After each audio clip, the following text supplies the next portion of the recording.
Welcome back to my channel நண்பா. நம்ம இன்னைக்கு the first son in loving god of all time அனிமோட 12வது எபிசோடை பற்றி பார்க்க போகிறோம். எபிசோடோடைய ஸ்டார்டிங்கில் நிர்வாண சோடைய வெளியில் வான்னு சொல்லிட்டு ஹீரோ அவனுடைய பவர் எல்லாத்தையும் அனுப்பிக்கிட்டு இருந்து டக்குன்னு மேலே போயிட்டு டக்குன்னு பவர் எல்லாத்தையும் சேர்த்துக்கிட்டு இருந்து ஹீரோ அவனுக்கு 3 பேர் சைடு வர ஹீரோவோடைய உடம்புக்குள்ளார இருந்து பெருசா ஒரு கத்தி வெளியில வருது. என்னடா இங்க நடக்குது, இதை என்னால நம்பவே முடியல. இவன் எப்படா இவ்வளோ ஸ்ட்ராங் ஆனா? லேட் பண்ணாதீங்கடா, சீக்கிரமா வாங்கடா, இதில் மட்டும் மாட்டினா நம்மளுடைய கதை இதோட முடிஞ்சிரும்னு ரெட்டு சொல்லிக்கிட்டு இருக்க. ஹீரோ நிறுத்தாம அவனுக்கு 3 பேர் சைடும் வந்துகிட்டே இருக்க. இதுக்கு எல்லாத்துக்கும் அந்த கிங் பை தான் காரணம். தேவையில்லாம எக்ஸ்கியூஸ் ஆகிட்ட வாயை விட்டுட்டு எங்களை இந்த நிலைமையில மாட்டி விட்டுட்டான்னு ரெட்டு சொல்லிக்கிட்டு இருக்க. ஹீரோவுடைய சோடா அந்த இடத்துல வந்து அடிக்கவும் பவர் சுத்தி தெரிச்சுக்கிட்டு போய்கிட்டு இருந்து அந்த சோடும் அந்த இடத்துல இருந்து மறைஞ்சு போயிடுது. பார்த்தா அவனுக்கு 3 பேரும் கீழே பிளாட் ஆயிட்டு இருக்கானுங்க. ஹீரோக்கும் அந்த பவரோடைய எஃபெக்ட்ல என்னவோ ஆக ஆரம்பிக்க டக்குன்னு அவனுடைய ரீஇன்கார்னேஷன் பவுல வெளியில வர வச்சு என்கிட்ட இன்னும் ஒரு டிராப் எனர்ஜி இருக்கு, கொஞ்ச நேரத்துல நான் செத்து போயிடுவேன்னு ரொம்ப பயந்துட்டேன் அப்படின்னு ஹீரோ சொல்லிக்கிட்டே டக்குன்னு அவனுக்குள்ளார அந்த பவர் அனுப்பவும் பார்த்தா திருப்பி தாத்தா இருக்கிற இடத்துக்கே வந்துடுறான். நீ ரொம்ப வீக்கா இருக்க, நீ வேஸ்ட்டுடா, வாங்கிட்டு எல்லாம் போயிட்டு இந்த பவுல உடுத்தனே அதை யூஸ் பண்ணுவேன்னு பார்த்தா என்னுடைய ரீஇன்கார்னேஷன் பவுல நீ வேஸ்ட் பண்ணிக்கிட்டு இருக்கடான்னு தாத்தா ஹீரோவை திட்டிக்கிட்டு இருக்க. ஹீரோக்கு ஒன்றும் புரியாம, ஏ கிழவா, நீ தான் செத்து போயிட்டு இல்ல, அப்புறம் எப்படி நீ திருப்பி வந்துகிட்டே இருக்க, எனக்கு ஒண்ணுமே புரியல, என்னடா நீ பண்ற, இதுக்கப்புறம் நீ என்கிட்ட இந்த மாதிரி எல்லாம் பேசாதரான்னு ஹீரோ கடுப்பா சொல்ல, நான் இப்போ என்ன பண்ணுறதுன்னு தாத்தா அவர் உள்ளாரே சொல்லிட்டு டக்குன்னு கீழே விழுந்துட்டு, நான் உனக்கு கைட் பண்ணுறதுக்காக தான் என்னுடைய லாஸ்ட் ட்ராப் எனர்ஜியை வேஸ்ட் பண்ணிக்கிட்டு இருக்கேன், ஆனால் இந்த தடவை நான் கண்டிப்பாக மறைஞ்சு போயிடுவேன், ஞாபகத்தில் வச்சுக்கோ, நீ கண்டிப்பாக ட்ரைனிங் எடுத்து ஸ்ட்ராங்கானவனா வரணும், என்னுடைய ரீஇன்கார்னேஷன் பவுல வேஸ்ட் பண்ணாத, ட்ரைனிங் பண்ணுறான்னு தாத்தா சொல்லிக்கிட்டே மறைஞ்சு போயிடுறாரு. எனக்கு அந்த திடீர்னு அந்த கிழமை என்கிட்ட போய் தான் சொல்கிறான்னு தோணுது. போன தடவை இதே மாதிரி தான் நான் அந்த கிழமை என்கிட்ட சொல்லிக்கிட்டு இருந்தான்னு ஹீரோ சொல்லிட்டு இருக்க. இது எல்லாத்தையும் பார்த்தா பிரதர் எக்ஸ்கியூஸ் ஆகிட்ட ஸ்வாட் இன்டென்ட் எனர்ஜி மட்டும் இருக்கிற மாதிரி தெரியல, ஸ்வாட்சிங் எனர்ஜி வேற இருக்கு. இது எல்லாத்தையும் இப்படித்தான் அவர் பண்றாரு, அவர் ரொம்ப திறமை வாய்ந்த ஒரு போல இருக்குன்னு வெள்ளை ட்ரெஸ்காரன் சொல்லிட்டு இருக்க. எனக்கு தெரிஞ்சு அந்த ஸ்வாட் யூனிஃபிகேஷன் ஸ்டேஜ் அடைஞ்சது ஒரே ஒரு ஆளு தான், அது சுபிட் ஸ்டாட் சான் சிங் ஹாங்னு 2 பேரும் சொல்லிட்டு இருக்காங்க. லியான் சிட்டி தான் இதுக்கு முன்னாடி வாழ்ந்துகிட்டு இருந்த ஆன்சிஸ்டருங்களுடைய பூர்வீக நிலன்ற மாதிரி சொல்லுவாங்கன்னு யோயோ சொல்லிட்டு இருக்கா.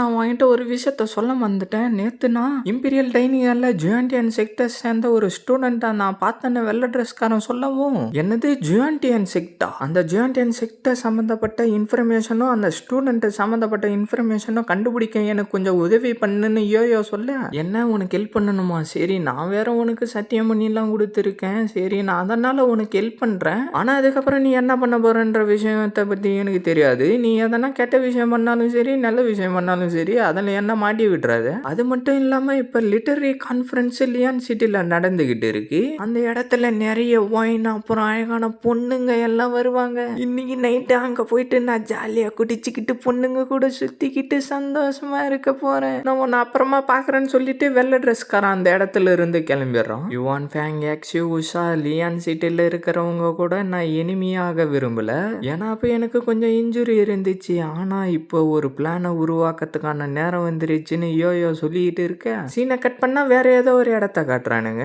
இன்னைக்கு நைட்டு நம்ம 2 பேரும் எங்கேயாவது போலாமான்னு அவன் கேட்க, அவ சிரிச்சுக்கிட்டே அங்க இருந்து போயிடுறா. பிரதர் வாங்க, நான் உங்களை அன்போட வர வைக்கிறேன்னு ரைட் சைட்ல இருக்கிறவன் சொல்லிட்டு இருக்கான். ஹீரோ அந்த இடத்துக்கு வந்துட்டு நான் கரெக்டா தான் வந்திருக்கேன், எங்க இருக்காங்கன்னு தெரியலையேன்னு சொல்லிட்டு ஹீரோ நடந்து போய்கிட்டே இருக்க, நீ தானே எக்ஸ்கியூஸா, லியான் சிட்டில நீ தான் ரொம்ப திறமை வாய்ந்தவனாமே, ஆனா நீ என்லைன்மெண்ட் அடைஞ்சிட்டியாடா, உன்னால இந்த இடத்துல ஒண்ணுமே பண்ண முடியாது, நீ வேஸ்ட்டுடான்னு சொல்லிட்டு அவன் சிரிச்சுக்கிட்டு இருக்க.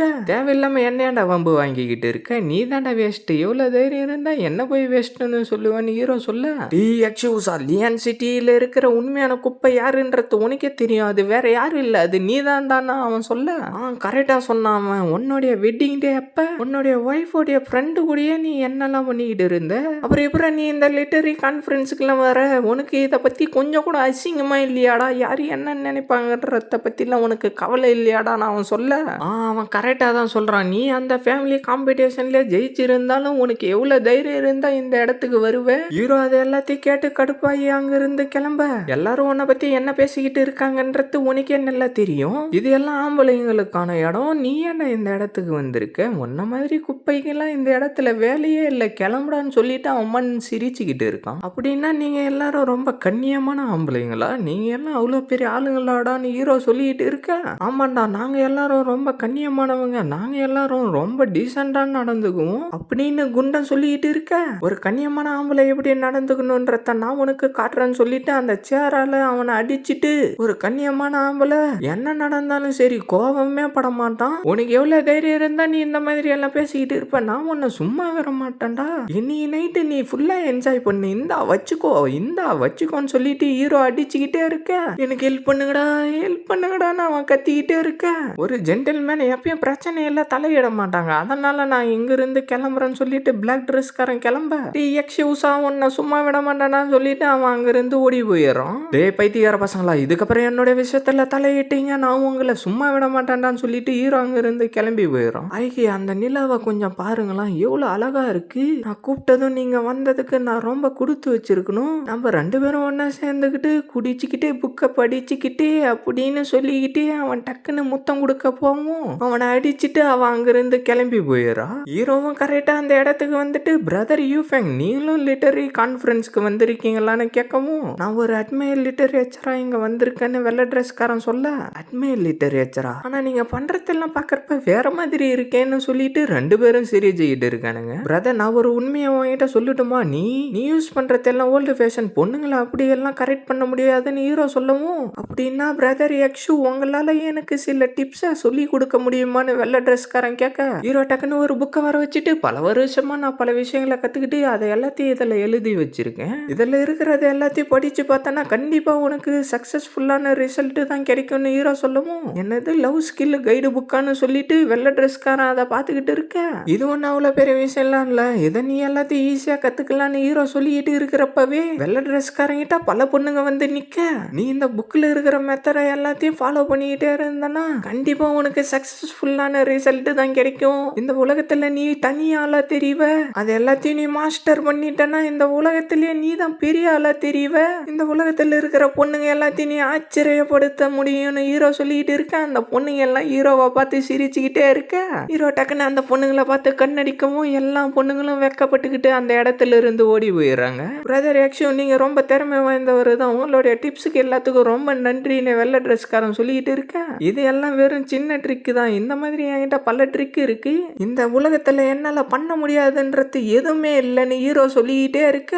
ஹீரோயின் அந்த இடத்துக்கு வந்ததை எப்படியோ வெள்ளை ட்ரெஸ்காரன் பார்த்துட்டு, பின்னாடி கொஞ்சம் பாருங்க கிங்முங்க வந்திருக்காங்கன்னு வெள்ளை ட்ரெஸ்காரன் சிக்னல் கொடுக்க, எங்களுடைய வீட்டுல நான் சொல்றது தான் நடக்கும், கிங்முவை நான் ஈஸ்ட் சைடு போக சொல்லியிருக்கேன், நான் சொல்றத எப்பயுமே அப்படின்னு சொல்லிட்டு இருக்கிறப்பவே, நான் சொல்றதுக்கு இல்லை, நீ எதுவும் தப்பா நினைச்சுக்காத, என்ன விஷயன்றத நான் உனக்கு தெளிவா சொல்றேன்னு ஹீரோ சொல்லிக்கிட்டே இருக்க.